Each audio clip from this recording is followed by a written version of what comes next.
ফিরে আসেন, এই দেশে আসেন, সৎসাহস থাকলে আসেন।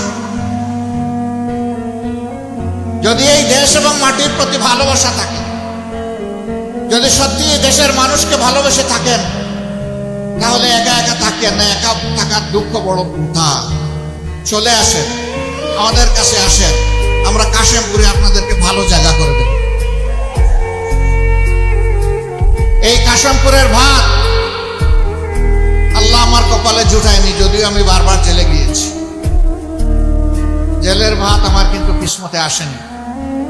তো লোকেরা আমাকে জিজ্ঞেস করে, আপনি এতদিন বছরের পর বছর জেলে থাকলেন, আপনি জেলের ভাত খান নাই? আমি বললাম না, আমি 12 বছর আগে ভাত এবং রুটি খাওয়া ছেড়ে দিয়েছি, তো এই জন্য জেলের ভাত আমার কিসমতে উঠেনি। হ্যাঁ, আমি না খাই, কিন্তু আমার সঙ্গীদেরকে তারা খাওয়াইছে। আমিও বাধ্য হয়ে সরকারের পচা বাসে যা ওখানে দিয়েছে খেতে বাধ্য হয়েছি, তাতেও আমাদের কোনো দুঃখ নাই। আমাদের দুঃখের একটাই জায়গা, আমাদের দেশটা সব কিছু আপনারা ধ্বংস করে দিলেন। আমাদের শিক্ষা ব্যবস্থা, স্কুল কলেজ ইউনিভার্সিটিকে মুঘল বাহিনীর হাতে তুলে দিলেন। আমাদের উন্নয়নকে আপনারা লুটেরাদের হাতে তুলে দিলেন।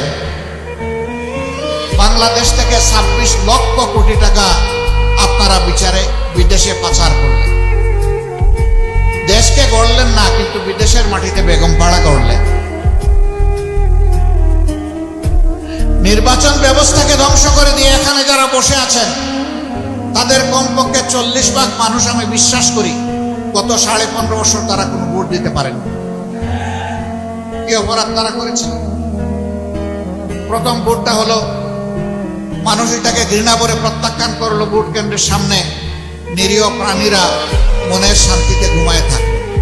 আমি এই প্রাণীগুলোর নাম নিচ্ছি না, তখন পত্রপত্রিকা এবং মিডিয়া সেগুলো উঠে এসেছে। 18 সালে আপনারা করলেন মিডনাইট ইলেকশন, নিশিরাতের নির্বাচন, আর 24-এ এসে করলেন আমি আর মামু, আমি আর দামি, তাই না? একজন নৌকা থেকে ক্যান্ডিডেট, আরেকজন নৌকার দামে ক্যান্ডিডেট। আপনারা সর্বনাশ করলেন। এই অধিকারটার জন্যই তো লড়াই করে বাংলাদেশের স্বাধীনতা অর্জন হয়েছিল।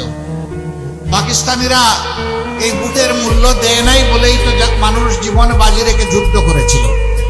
এটাকেই দিলেন আপনারা শেষ করে। সম্মানিত ভাইয়েরা, তারা যা করার করেছে, এখন আমাদের কিছু দায়িত্ব আছে। আমরা দেশবাসী, শুধু জামাতে ইসলামী না, দেশের আপামর জনগণ, জাতি ধর্ম দল মত নির্বিশেষে দেশের যাদের জন্ম হয়েছে, দেশটাকে যারা ভালোবাসে, আমরা সবাই মিলে এই দেশটাকে গড়তে চাই। ওরা আমাদের জন্য দেশের যে কঙ্কাল রেখে গেছে, সেই কঙ্কালে আমরা গোশত এবং চামড়া পরাতে চাই। ওরা উন্নয়নের নামে লুটতরাজের মহারাজ্য কায়েম করেছিল, আমরা মানুষকে ইনসাফ ভিত্তিক উন্নয়ন উপহার দিতে চাই।